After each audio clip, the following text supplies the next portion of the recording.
Hello, everyday leaders. Tonight is Wednesday. It is February the 10th. I have to always look at my calendar. I think I got it. And then I go, I don't know what day it is. COVID has made me crazy. Yes, Right? every day runs into the next, right? It is. And it's like, am I outside? Is it sunny? Is it snowing? Is it, 70 degrees again? I don't know. It is insane. But I am Melanie Ake with Everyday Leaders Platform. And through COVID, and especially tonight, I am bringing you value with people in my life that I have met and connected to. Oh my goodness, on so many platforms. Tonight, Robin Edgar with Wealth Progression Group is going to just share her journey with us. And I love it because she talks about confidence. Now, we all need to build our confidence. So, as a mother, as a businesswoman, as somebody that's fought her way in the industry to be at the top of her game, I am just so excited, Robin, to have you on and share your story tonight. I am so excited to be here. Thank you so much for inviting me. Oh, this is awesome. When I say connections, Justin Breen connected us through LinkedIn last year. And it was one of those quick, like, okay, who do you know that I should know? Yep. And he said, "You gotta call Robin." And so we're actually probably geographically pretty close because 'cause I'm in Indianapolis and you're just north of me in Chicago. Nope, I'm in Minneapolis. Oh, Minneapolis. I am Yep. so sorry That's okay. in there. But the thing is, right, we connected pretty quick because when you have people of purpose that are in these same networking groups and you say, you've got to know this person because your heart is absolutely in the same place. And all that you do is try to add value in everything and bringing people purpose and living your purpose. So, Robin, tell us about what you do. First of all, you're a mother, your journey as a businesswoman and how you started to build your own confidence. Yeah, so I am a mother of two daughters. I have four grandchildren. Very proud. Both of my daughters own their own companies and their own business, and we share an office, even though we all do different things. I never would have envisioned if you would have asked me even 10 years ago, sorry, if that, could be the case and could happen. But it is, as I've been in the business as a financial advisor for 30 years, it is when you only kind of get down the road and look back that you start to survey and realize the things that you did that really worked out good, and the things that maybe didn't work out as well as you thought. But with my kids, my two daughters, I realized one of the famous quotes I use is, I watch the tongue in their shoe, not the tongue in their mouth.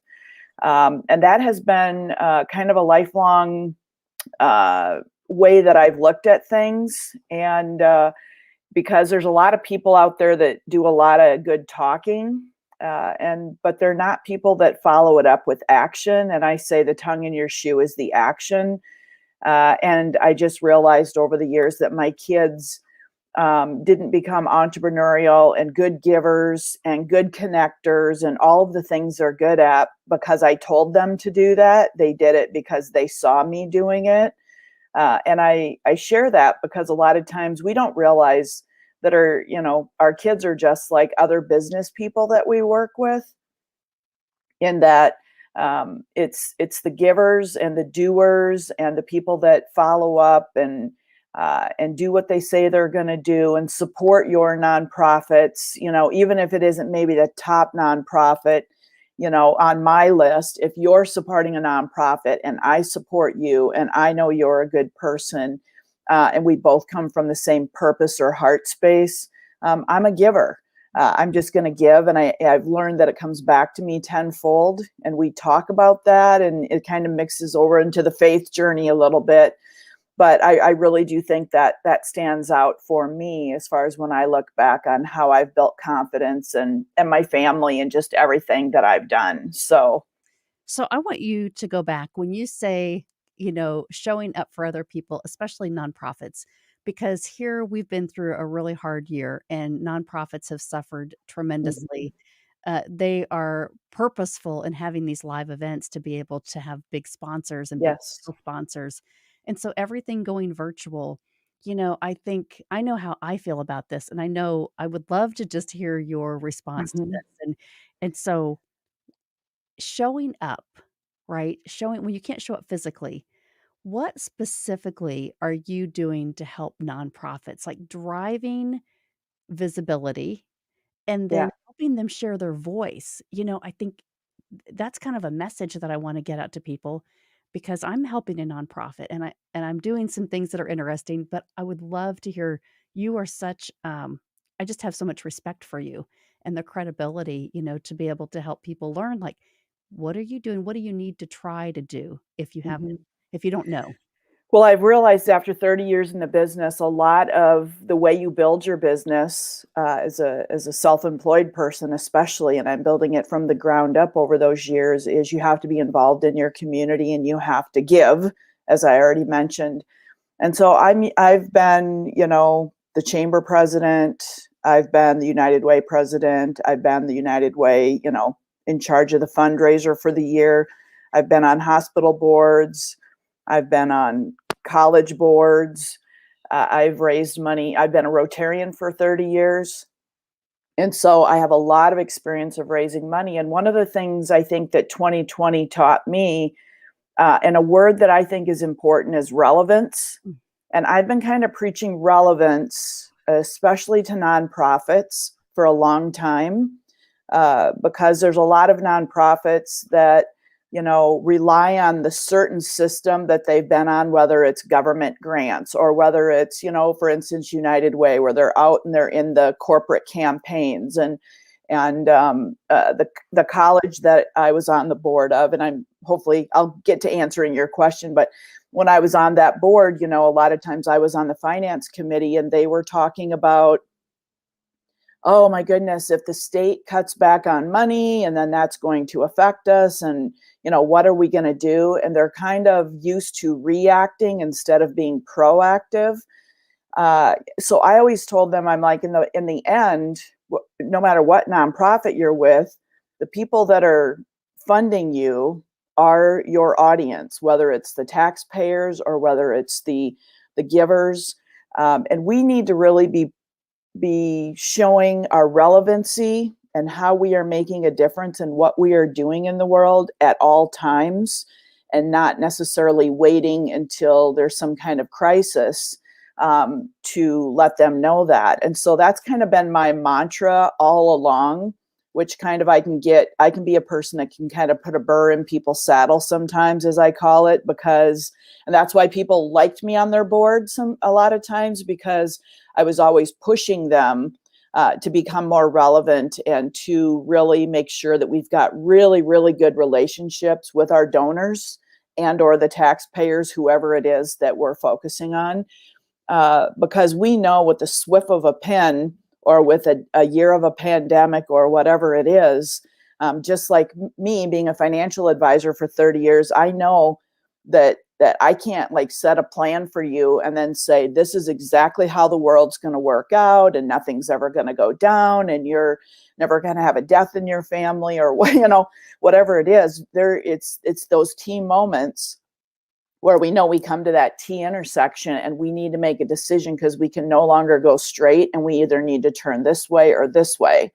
And having people on your board and people in your advisory group that are constantly saying, eventually what we're doing in fundraising is not going to work the way it's working now. So we always need to be looking past that. So I think having boards and nonprofits talk about the relevancy that they bring to the world, talk about, how do I get people to contribute on a monthly basis? That's a big thing that I try to help people do, because even whether it's investing in yourself and your family, or whether it's investing in your church or the nonprofit or whoever it is, if I can really put a strategy together to say, we'd really like to have a certain number of people that are giving us $50 a month or $100 a month or some kind of monthly amount, business people will like a strategy like that, because they'll say, what are you doing to kind of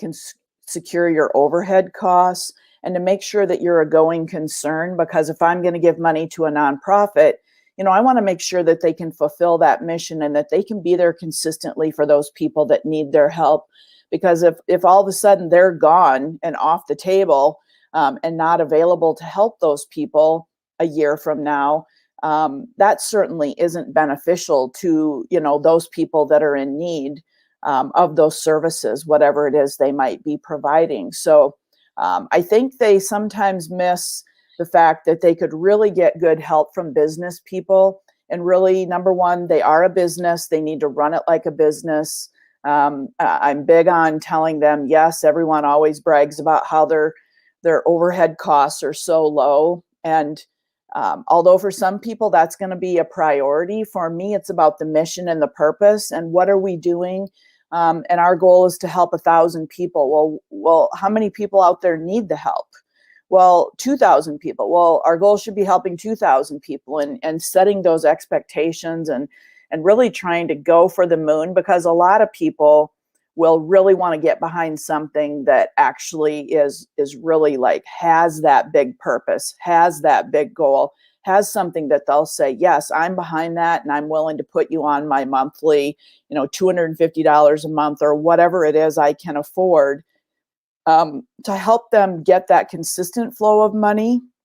And when you do that, then that's going to be, I think, way more attractive to the larger donors, and people that might come in and just give you, the $10,000 or $20,000 gifts, because they know that you've got this consistent flow of people. And that also makes me feel like there's a lot of people that have done due diligence, because if they're willing to give you kind of monthly amounts, and set up some kind of a monthly ritual with you that they're giving, it doesn't necessarily mean they've done the due diligence, but I think it's going to help you express to those other donors that you're trying to reach out to that you do have 100 or 200 or 300 people that are giving to you monthly. The mindset around asking for money becomes much more about the goal and the bigger purpose that they could really impact and affect, because all of the overhead is really covered. Mhm. I think those are such great points.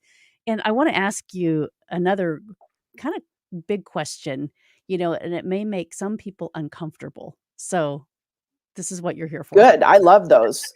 So, if you're on a board and you have been, given a position or a seat on a board because you have a stature in a company, right? And so it's like, okay, I'm sitting on a board and the fees are paid by the company. The expectation of your involvement or your personal contribution, right, of time, money, resources, I think sometimes, that just kind of goes by the wayside. Like, well, because I want to be in the community, now I have a position. And we Right.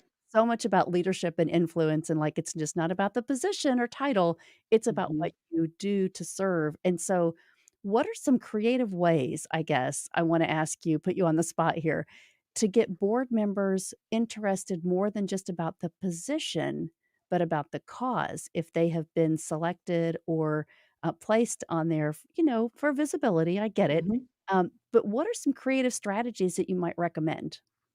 Yeah, I think there's two things. One time, sometimes in nonprofits, we have all of the people that are passionate because it's cancer, or it's, whatever it is that I've been touched by it in my family and I'm really passionate about it. And maybe I don't have a lot of money, but I'm on the board because I'm passionate, because I support a couple organizations that help single moms, because I was a single mom at 17. And so there's a lot of people there that are really passionate about it, and then if you get your board totally full of all these passionate people that don't necessarily have the business mindset and can't go after the bigger dollars, then that's a struggle. And I see that happening. Likewise, on some of the boards I'm on, now we're all about positioning, and it's a senior vice president of a company that gives a big donation, or like your chamber boards would be an example, where people are put on those boards, because of their stature or because of their job title, but they're not really excited about, doing the work. And then there's people that go on the boards and say, I'm serving my time and I'm volunteering, but I'm not going to give my money. And, my mantra has always been, when you are serving for an organization, you have to be supported to ask for money. You have to be giving money. You have to be giving time, that it's not an either or. I'm giving this because, I'm just writing a check, but I'm not going to show up at any of the events. I think it's really important for board leadership to have a clear set of kind of rules of the road that by being on this board, here's the minimum expectations that we expect. And to really go out and, instead of taking all comers, a lot of boards will just take whoever's passionate or whoever says yes. And what I like to do is challenge the boards I'm on to say, who do we need on the board to fill a certain seat? Do we need somebody in a specific industry? We need somebody with more financial expertise, or we need somebody with more marketing expertise. And we start to make a grid of who should be on the board, from a standpoint of what types of industries do we need to represent? What types of community members do we need to represent? Do we have somebody from this particular industry, or the faith community, or the government? Do we have somebody from the government, so that, when we're trying to do things and the cities or the counties are, maybe causing issues, are we making sure that we have kind of all of those boxes checked? And I like to build a grid that says, here are the different sectors, industries, representatives from big business, from small business, because a lot of times you will get the mindset on the board will become very, very shallow if we haven't really thought through, are we checking all of the boxes of who should be on the board?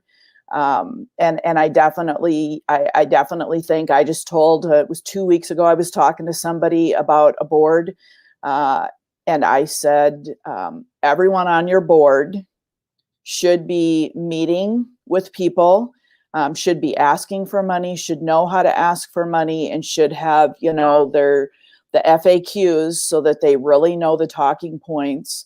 And there should be a minimum expectation of how many people in a year or in 6 months, or whatever the time frame is, that they should be, really be raising money also. Because if you're on a board of directors of a nonprofit, you're not just there for the meetings.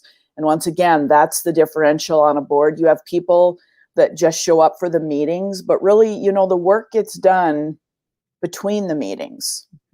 The important stuff gets done between the meetings. And so when people leave a board meeting, there should always be, here are the 3 or 4 things that we need from you before the next board meeting. And it's not just all put on 1 or 2 people's shoulders, because that's also what I've experienced, is it's very few people that are trying to do that. And they think the paid staff of a nonprofit should be doing all of that. And really, the paid staff of the nonprofit are not, or shouldn't necessarily, I'm going to be very general here, but in generalities, it's the leadership of the board that should be seen in the community, or be the one that's really driving the force, because your staff can change.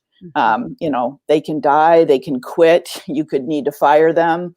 And I see that also being a big, huge problem with nonprofits, because they just put so much on the staff, and the staff is leading everything, and the staff is asking for all the money, and the staff is, telling everybody on the board everything to do.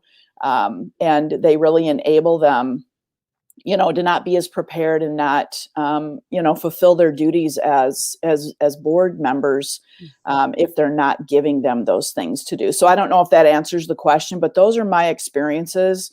And I think it's on the boards I've been on, when we've been able to make those pivots, it's been dramatically a game changer for people. Because my rule always was, when I was taking over leadership of a board, is I want to bring the devil to the table.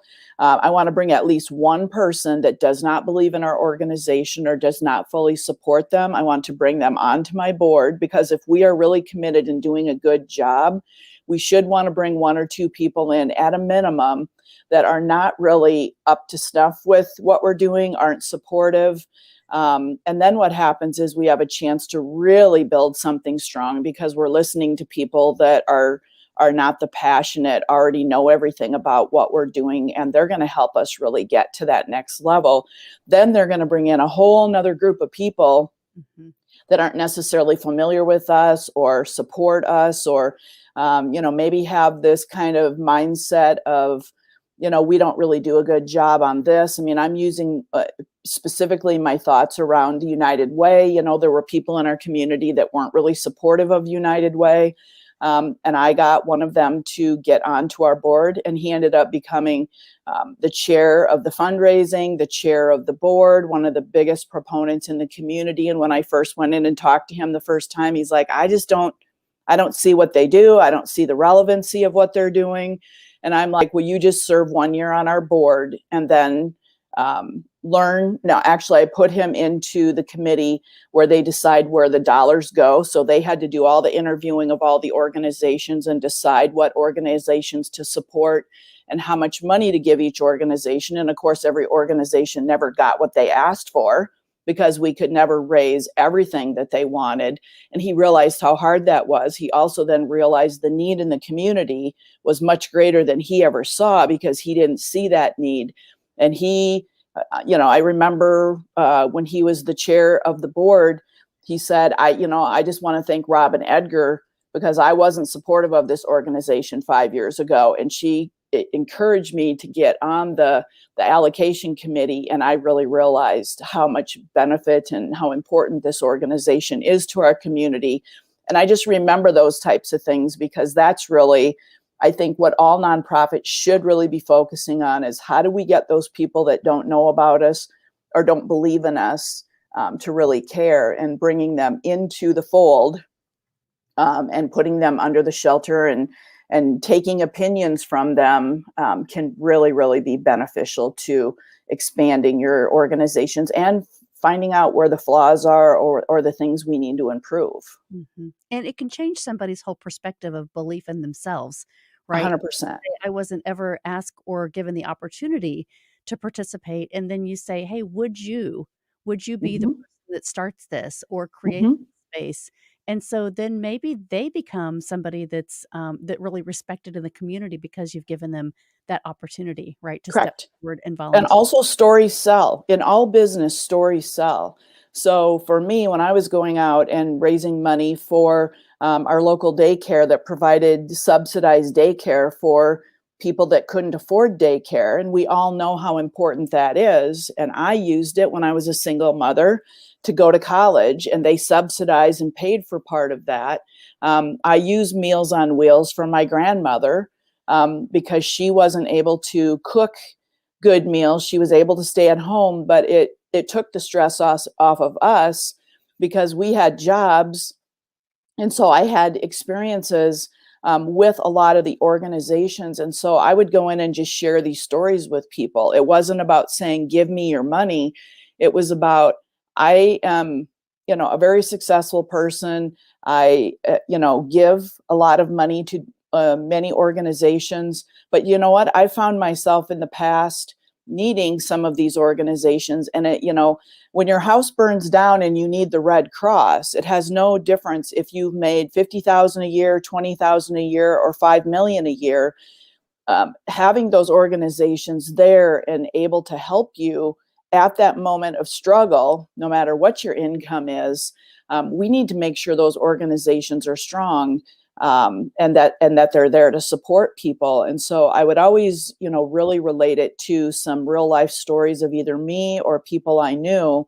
And I think sometimes we don't do enough of that because really that's what a lot of givers are looking for is why do you care and what's your story and why do you support them?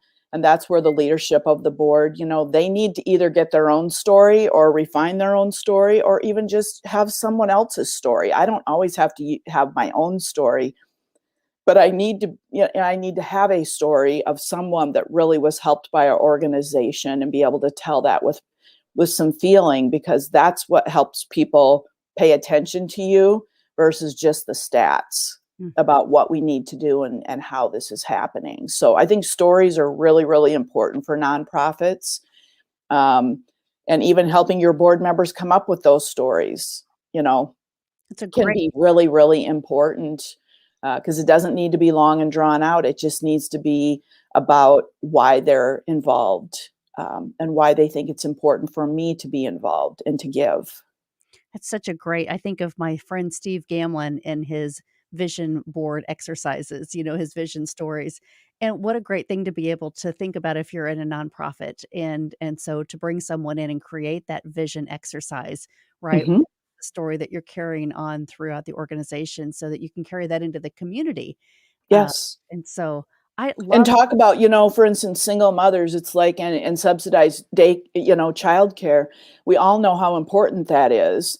And so if it's me sitting home getting unemployment because I can't afford childcare, and yet I know in most cases my children really need to be in a structured system where they're learning social skills, and once again, and then that takes people off the role of the government. It gives them that uplifted feeling that they are really working for themselves. They're showing their kids by the the the tongue in their shoe. Their self-worth goes up.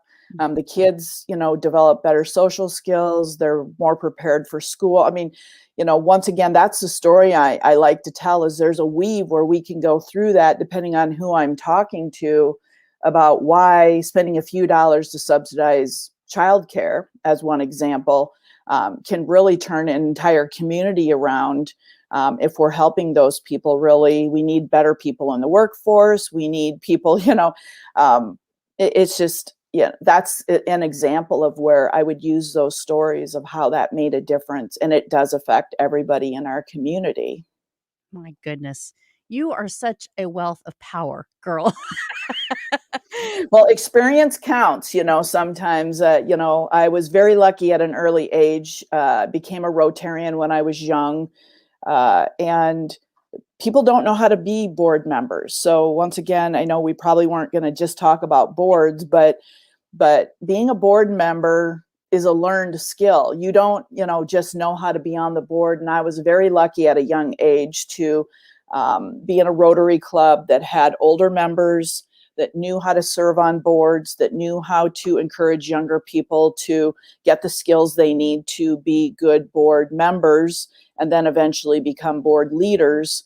And that really helped me in my 20s, when I was able to, in my late 20s and early 30s, to really learn and hone those skills, being taught by older people. And that's what I think we should be doing, because people don't just naturally know how to do those things. So when you're looking at that checkbox I was talking about, age of the people make a difference, because I want to see younger people on boards so that they can learn, Robert's rules of order and all of those things that, you just normally don't learn until you get the opportunity to serve on those boards. Mhm. And now is a great opportunity for Hmm. people that have not experienced that. Like, everybody would create another position if you have, say, I want to learn, even as an intern, Yes, right? I want to help you raise money to put my position on that board because I care about this and I want to learn. It's correct. it's always a creative way. If there's something tugging at your heart, I really want to encourage people. And I knew just this conversation, I was so excited to kind of dig into how you felt about this, because I have been involved in so many people this year that are saying, "Hey, we've got to pivot." And this is just one of those things that in the communities, we've got to really take it on our own and be able to say, "Okay, what does this look like? It's got to be a little bit different, but what are some creative ways that we can make it all work?"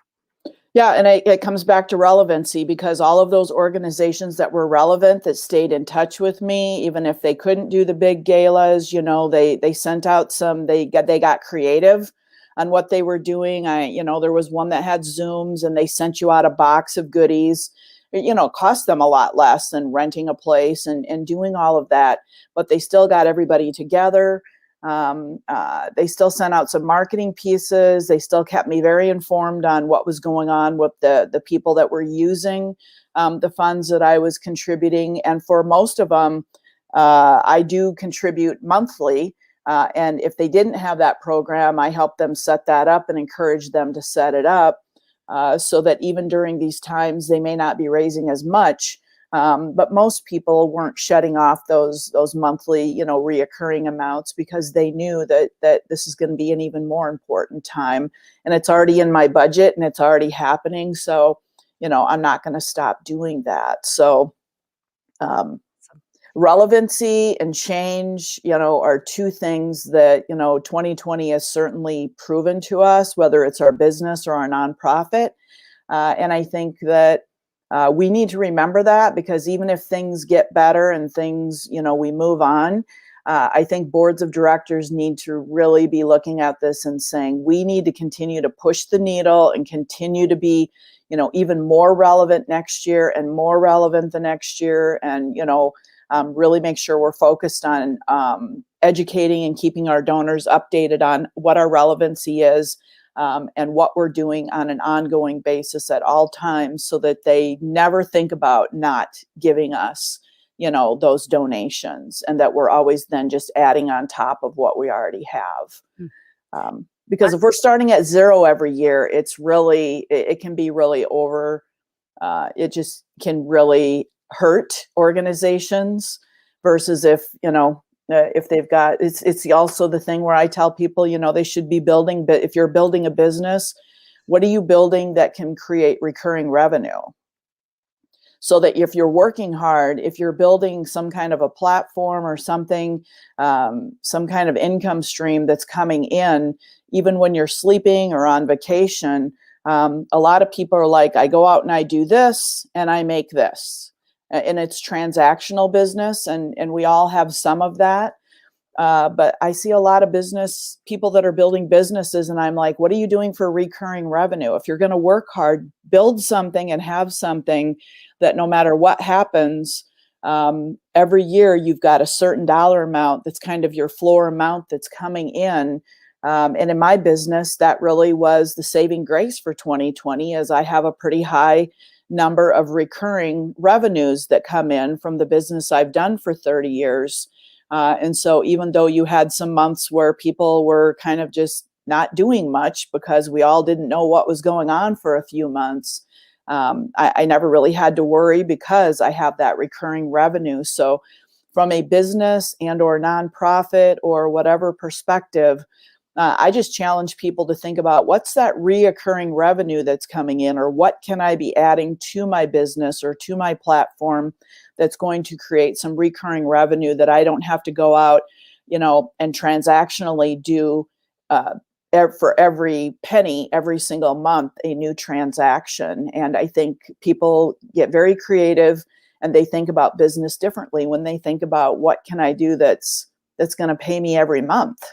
Exactly. Well, and okay, so I wanna transition here, because when we talk about our purpose, right? What are Mhm. we going to do? How are we going to start that side hustle? How are we going to develop maybe 7 streams of income that we talk about with wealth, right? I wanna Yep. take a quick break, because we have so many things that have been on the Everyday Leaders program, which is one of those is the kids that came on last week that we're talking about the, um, Leukemia and Lymphoma Society. They're raising money, and their goal is $100,000 in about 5 Wow. weeks. And so last week when they were on, we had just kicked it off and they had raised $2,000.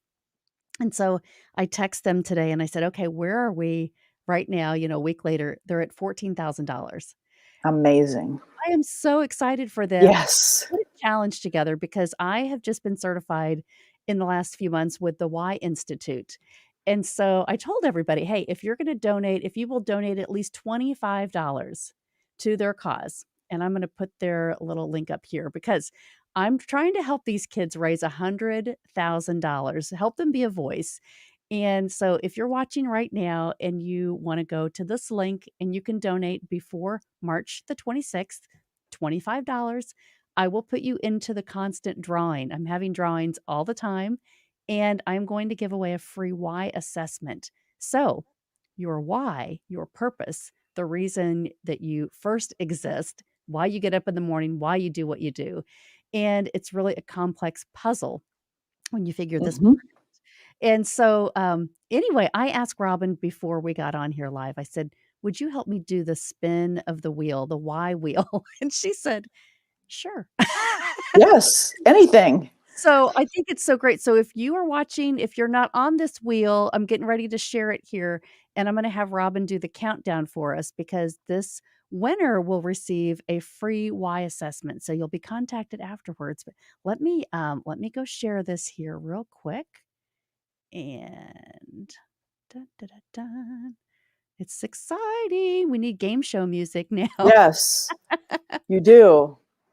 Okay, so Oh my goodness. yeah. Awesome.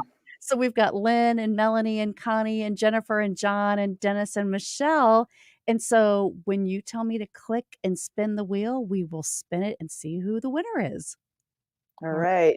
Three, two, one. here we go. Good luck, everybody.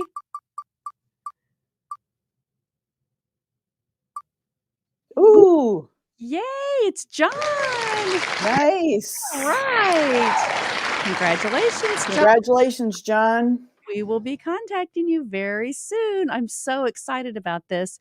It's a great way to be able to help people. And this investment, it's about a $250 value. So the people that are doing this, I really want to help raise money, raise awareness, and I am just excited that people are participating. And it felt right. It's right in with our fundraising here tonight, our conversations about how you Yes. get involved and really take your next level up. And so, Robin, I want to celebrate you because when I met you first, you told me about all the things that you had done in corporate America, right? So we talk about the women breaking the ceiling, and you were like, Hmm. I don't even worry about that. You have just really, people that have known you now through this last part of the show can really adapt to your attitude about life. And so, what you're doing now is you're helping people with their financial wealth. Yes. All that you're doing, really trying to make yourself secure for the rest of your life. And so can you tell us a little bit about that background? And I love that you helped us with the nonprofit and the boards because that's so important. And so I celebrate you for so many reasons. I really want you to be able to share, how people can connect to you and the value that you're bringing to people's lives right now. Well, I think, I've been a financial advisor for 30 years, and really I call myself a wealth strategist because I think that what I've realized over the years is that people are participating in their plan at work, or people are thinking about, well, I need to have protection for, I need life insurance once I have a family, and I need car insurance, and I know I need a will, but we don't really know everything we're doing for the will. And what happens is there's so many of these aspects of life, which isn't just the financial plan, but it's the overall wealth strategy that most people are not confident. Like if I ask people, are you really confident that, for your short term, if we have a pandemic, and this is why last year was really good, because I could immediately see when I talked to people that even weren't my clients, because I knew my clients were fine, but that weren't my clients, the people that tended to what I call freak out and really be super stressed about this were people that didn't have that 3 to 6 months of living expenses in their savings account. And those people that did, I noticed right away that, that first 6 to 8 weeks where we didn't really know what was going on and we really didn't want to come out of our house and those types of things. The people that had that in savings and had thought about that and been prepared for that really had a different mindset. They had their families didn't tend to be as worried because, finance is one of those things that 50% of the people get divorced because of finance. Kids can sense when finance isn't good. I mean, they can read between the lines. And we need people to be confident, but it's not just about how much am I putting in my 401k, because what you had in your 401k didn't really help you in that first 3 to 6 months of losing your job or having, an issue of not knowing whether you were going to have a job. And so as a strategist, what I do is really help people deep dive into today, tomorrow, and their legacy. Like, we don't know how long our time is here on earth. We need to be prepared for short-term emergencies or pandemics. We also need to be prepared for inheriting money. Statistically, we will spend more time taking care of our parents and our grandparents than we will our kids. And so a lot of people aren't prepared for that. They don't know how to have those conversations with their parents about, what's going to happen to them, because people, as I say, people don't go from here to dead most of the time. They go from here to here to here to here, and I do a little diagram of all of these different things, and each one of those little points in life is a real stressor for the family, for the kids, for the parents, for the grandparents. And so what I try to do is help people say, if you could really be confident that no matter what happens, because we can't prepare for everything that's going to happen in life, because we don't know what's going to happen or when it's going to happen, but we do know that all of us are going to have those T moments, the divorce, a loss of a child, or the loss of a parent, or the loss of a coworker, or our business, blows up, or we want to start a business. I mean, I can name 100 without even taking a breath, probably, that, we've come into. Is if I could help you really be confident that we know that we are prepared to be able to make the best decision when we hit that T intersection, when we ram into that T intersection, and we know going straight forward on whatever that issue is no longer an option. You need to have that trusted advisor team. You need to have those people available to you that really know your situation, that know your risk tolerance, that know everything about you and how you make decisions to help guide you to, okay, this is what's going to happen if we go this way. This is what's going to happen if we go this way. This is why I think we should do this. Here's how we can overcome that. And here's how you make the decision to move on. And a lot of people, either just use their spouse, which God love us, but a lot of times we need somebody outside of just me and my spouse to help us make those good decisions. And it's not necessarily our parents or people that know us well. And that's really the role that I play with a lot of my clients, is I'm that trusted advisor that they can come to with any question, any issue. And what I do with strategy is really help people to make those decisions and to be confident that we are prepared for the short, medium, and long term of life, and that we can do that all at once. As even if people aren't prepared for retirement today, like a 30-year-old isn't prepared for retirement today, but I can help them, and I help them with a strategy. And I call it a strategy versus a plan, because people, I don't know, I think the word strategy is much better, because a strategy has the ability to flex and move. And it's really about strategically thinking about, do you ever want to start a business? I mean, when I ask a 30-year-old that, they're like, well, they've never even thought of that. And I'm like, well, you don't have to. But if you're ever thinking about doing it, there's things that we need to be doing before that. Like, you can't be going in at the age of 45 and pulling money out of your 401k to do that. We need to be saving outside of what you're doing in your 401k and those types of things. So I just love the strategy, is what I'm really good at and what I really love to do.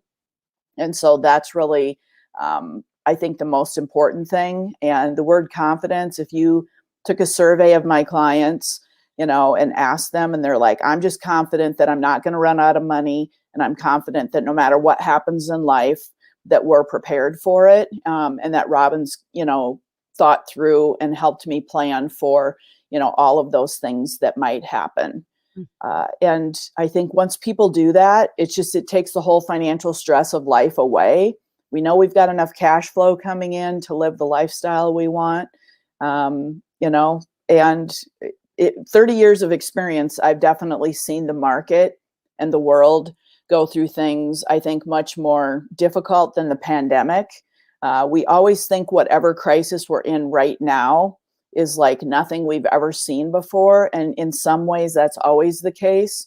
But the feelings that you have are really no different than 2008 and 9, when the stock market went down 50%, or in 2000 Y2K, when we thought the world was going to end because none of our computers would work.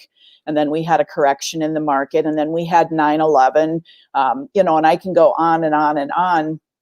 None of those were things we planned for, prepared for, but I try to get people to also look back and say, how did you feel at that moment? And what do we need to do today so that the next time that crisis hits, we're not feeling the way we did today? Because people can recite buy low and sell high when we're just talking about the market, but the average investor does the absolute reverse. And I think this last 30 days has shown me that, because a bunch of my staff and people I know are all coming up to me, oh, this Reddit thing and this GameStop thing and, this Robinhood thing, and everybody's buying Bitcoin and, they're all going crazy over this stuff. And I turned to my assistant and I said, this is exactly what I'm talking about. This could be a sign. This is generally, and once again, I'm not giving advice to anyone, not making recommendations. But generally, when the common person starts talking about the market as a huge buying opportunity, it's probably about ready to go off the cliff. Mm. And when people are fearful and like the market's never going to come back and I need to pull all my money out like in '08 and '09, that was the time that people should be buying. And so we help people take the emotion out of it.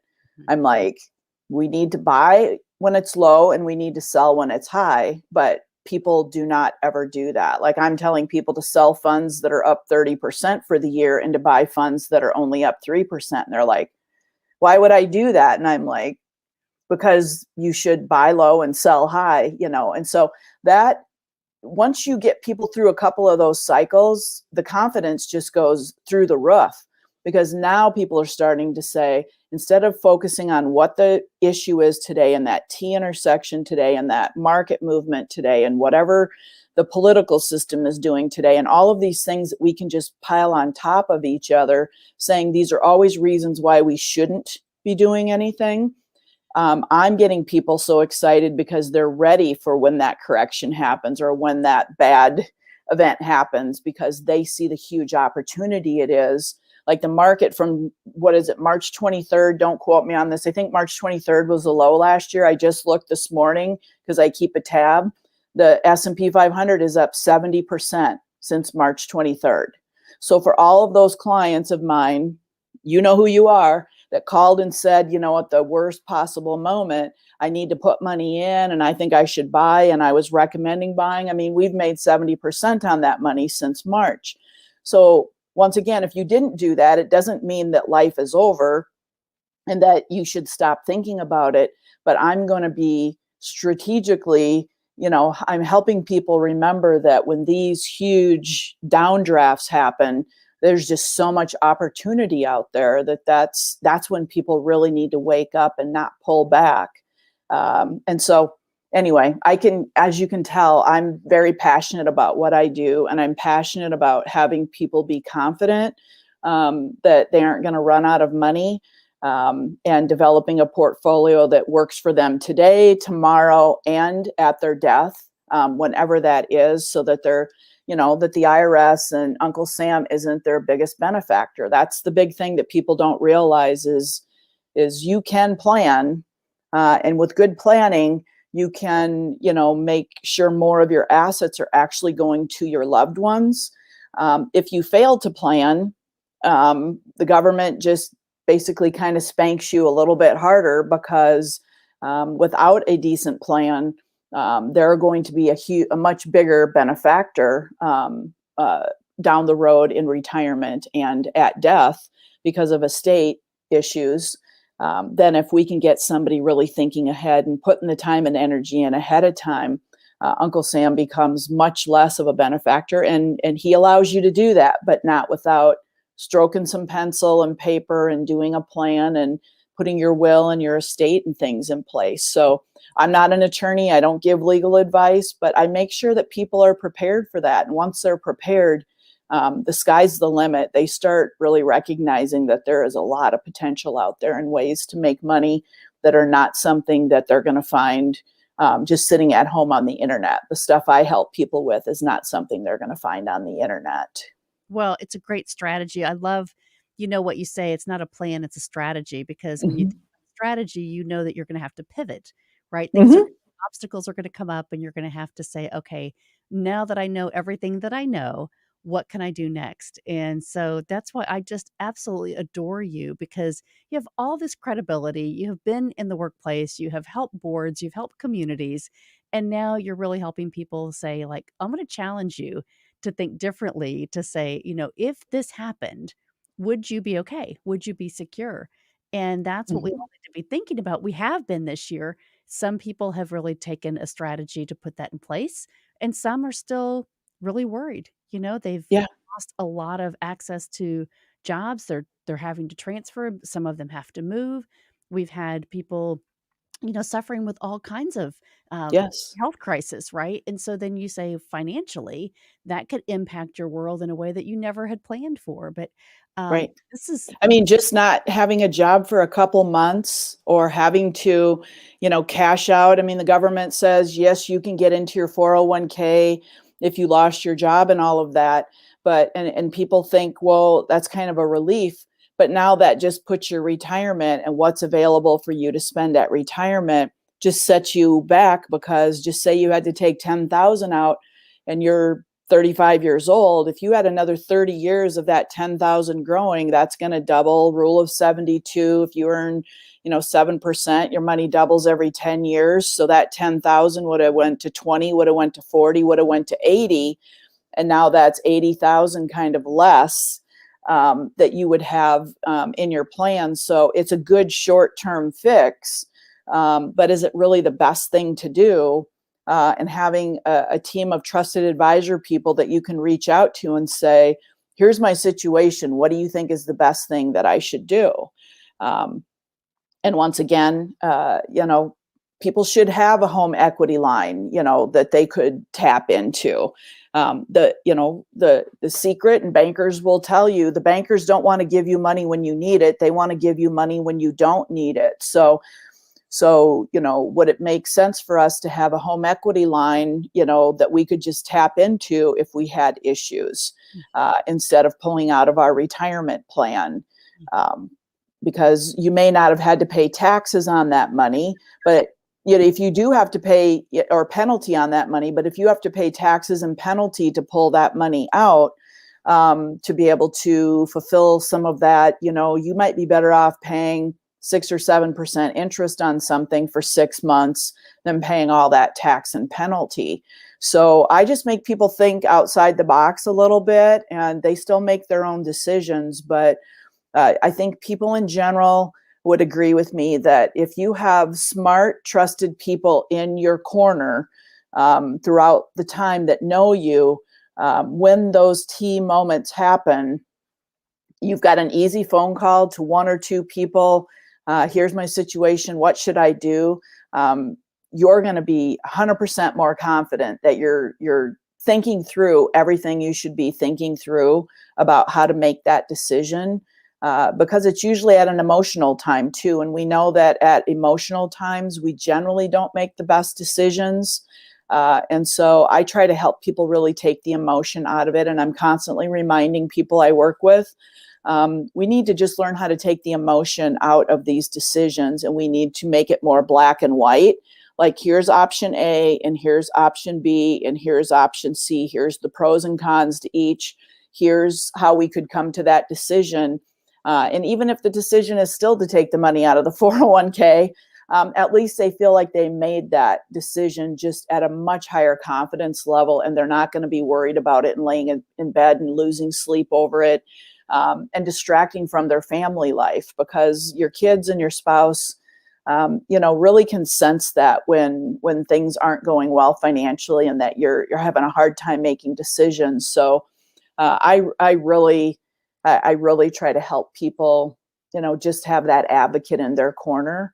And I can't give you any proof or numbers on, divorce and all of that, but I can tell you that I have very few clients over 30 years that have been divorced. And I'm not taking credit for that, but I do think when you wipe away the financial stress, and you have someone that can help you through those tough times, that isn't necessarily your next door neighbor or your best friend or your parents, that can help that critical thinking skill and that strategic thinking skill. The sky's the limit for people when they have those types of people, on their team and in their corner. And that's really what I help people develop, is not just me, but who's the CPA, who's the attorney, who's the banker, who are all these trusted advisors that we need to have in our corner today when things are going really, really good. Because if they know, like, and trust me when things are going really good, they're more likely to be supportive and helping me when things aren't going so good. exactly, exactly. My goodness, Robin, uh, I could keep you on here for days. I just love you, and I know that we're gonna be in the same circle soon together live Mhm. somewhere, and so I want to just continue to invite you to come back and share your knowledge about all of these things that we've talked about because people really need this information. Yes. Today and moving forward, I didn't mean to interrupt you, but I said I should have had you on here in March. You know, last Yeah. year, we've been having this conversation, because there are so many people that have had to make these choices. And yes, it's important, but the thing is, don't beat ourselves up. If you didn't know what you didn't know until today, now you know it. Correct. So, And if you're a business owner, I really stress, you know, um, business owners have a lot on their plate. They are expected to have our health plan and our retirement plan and our disability plan, and and answer all the questions. And most business owners don't really know any more about this stuff than what we do as employees. And so I would really stress if there's business owners out there, that are listening to this, saying, how can we bring this education to our employees? One of the best things that I love to do is, lunch and learns, even if they're Zoom or in person, and have trusted advisors from your communities come in once a month. Invite an insurance person in to talk. It might not be the person in your plan, but just provide your employees a place where they can come and be vulnerable, because most people think I'm the only one that doesn't understand mutual funds, or I'm the only one that doesn't understand what a Roth IRA is, or I'm the only one that doesn't understand the importance of life insurance, or how I can use that as a living benefit, not just a death benefit. People don't understand this stuff. And so if you're at home saying, I don't understand this stuff and I'm a business owner and I don't know how to advise people, I encourage you to go out and find some trusted advisory people in your community. Reach out to me. I'm happy to help. And do some lunch and learns for your employees, where it's not the standard meeting. It's like we're trying to give you information about a specific topic that we think is pertinent for you, and start introducing some of your trusted advisors to your employees so that they can be resources for them. And everyone can be in a room thinking to themselves, wow, I wonder if I'm the only one that didn't know that I probably shouldn't put my minor kids as beneficiaries on my qualified plan. uh, mm, you know, do people know? I know we don't have time to, but do people understand really, if you and your spouse get killed in a car wreck and you've got your minor kids as beneficiaries and they're 5 and 3 years old, what happens in that situation if you don't have a will and you have them on? Those are some of the questions I fling out in a meeting like that, and everybody's looking at me and they're like, holy crap, I never even thought about something like that. What's the answer? And so once again, we can't give like this is exactly what everyone should do, but I'm a myth buster, and that's what a lot of people call me. As I'm a all these things that people say, you know you'll have your house paid off and you only need 60 or 70% of your pre-retirement income, or all of this stuff. And I don't have any clients where that's the case, where your house is a roof over your head. On my website, I have some great videos, like little 4-minute videos about, should I rent or should I buy a house? Should I use my insurance for a living benefit or a death benefit? I just take some of these topics and these myths that people hear about. Yeah, debt free, I should be debt free. And I said, homeless people are debt free. Being debt free isn't make you financially secure. mm, And so there's a lot of people rushing to pay off debt, but they're not putting any money aside. And so once again, if you were paying down your debt and putting extra on your house, I'm not saying that's not a right thing, but I'm just helping you think outside the box. And then you run into a pandemic and you lose your job for 6 months. Yeah, the bank might be able to let you go without making payments, but all those extra payments that you made on your mortgage, how do you get access to that cash when you don't have cash? So I really push back on people. I debate people. I make people think outside the box. I make people's head hurt, because that's usually what happens when they leave talking to me. It's like, oh, I never thought about this stuff, but it's so amazing, all of the things that I learned just in a 20-minute meeting. And so I challenge business owners, do some lunch and learns, bring in some people, make your people kind of think a little bit harder. encourage them to realize that they aren't expected to know all of this stuff. We don't get trained about finance in high school or even in college. People can have 4-year degrees and still not understand this. It is a specialty area, and I think, there are a lot of good advisors out there. There are some that aren't so good. If your gut tells you it's a good match, that really makes a difference. And so I just challenge people and business owners to do what they can to, really be educating. I work with a company called AFE, which is a free service, that it's a government service that the government pays this nonprofit, to offer free sessions for employees for businesses. And so I go in and do free sessions on financial planning, or we have 100 different topics that we can talk about. There's no cost to the employer to bring us in. And so I love educating, as you can tell. And so I do that because that's part of my give back. If I can give information and help people, over some of these T moments or just over the hump, it comes back to me tenfold in so many different ways. And I just absolutely love educating. So I've got a lot of resources that I can share with people and or programs that business owners even might be very interested in learning more about. Well, that's awesome, Robin, and I've put all of your information in the list here that's sent out. So wherever you're watching this, whatever social media channel you're watching, that's Robin's email address. So reach out to her and she can help you with all of these strategies. And as you if you're listening to this now, or if you go back and listen to this, so if you're on a board, if you're in a nonprofit, if you're trying to start a nonprofit, if you are struggling with what can you do with your legacy money to donate, Mhm. get involved. If you don't know how to manage your money, get involved with Robin. There's so many things, this little thread, right? This woven thread that she has all this information on that really to add value to your life and to be able to really make you feel secure and Yes. confident, right? That's what it's all. Confident.